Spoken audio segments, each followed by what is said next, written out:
Hello there. Today we often take our rights of liberty, freedom and equality for granted. Why so? Well, we all know that we got them without any effort. They were what we call our birthrights. But we need to remind ourselves that many valiant and brave people fought for these precious things that we enjoy today. And there is a very significant history attached to it. Every country has its own history. Some have waged wars, while some have suffered their own consequences.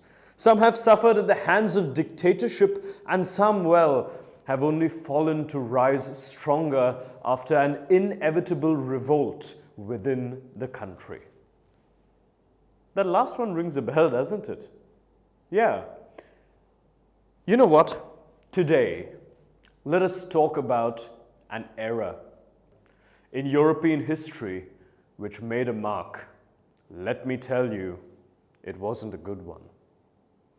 Yes, as we say, all's well that ends well, and the end was good, but the loss of lives, the blood spilled, and the monuments that were destroyed shook the people of this country. Let me introduce you to this country, and mainly this topic, the French Revolution. This revolution, which began in 1789, and continued until the late 1790s, changed the face of France and led to the end of the monarchy in the country. It overthrew a king and a queen that were no longer, according to the people of France, fit to run the country. From a society based on privileges, it gave way to a new system of governance. The Declaration of the Rights of Man during this revolution announced that a new era was about to approach. The idea that individuals had rights and could claim equality became a part of a new language of politics. These notions of equality and freedom emerged as the central ideas of a new age, but in different countries, they were reinterpreted and rethought in many different ways. Well, coming back to France, you see, the common man was suppressed and denied his rights for too long.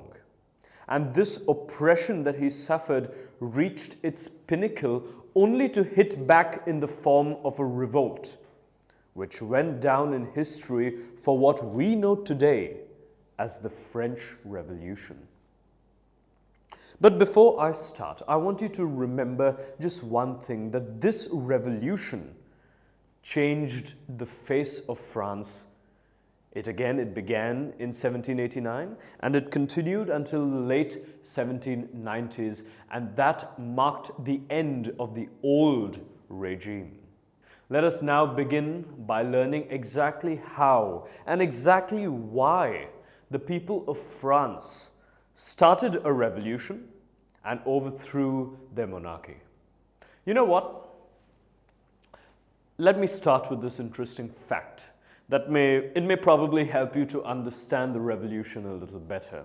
You see, in the 18th century, which was the 1700s, the French society was divided into three estates. The first estate comprised of the clergy, who enjoyed privileges by birth and did not have to pay any tax to the state.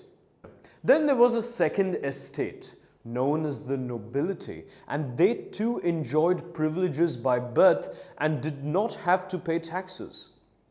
What's more, they also received feudal dues from the peasants.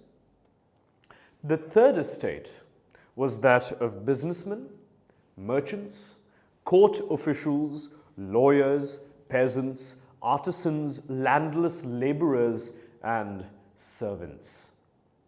This was the class that comprised of people who actually worked to strengthen and run the nation's economy, but these were the only people that actually paid the tax to the state.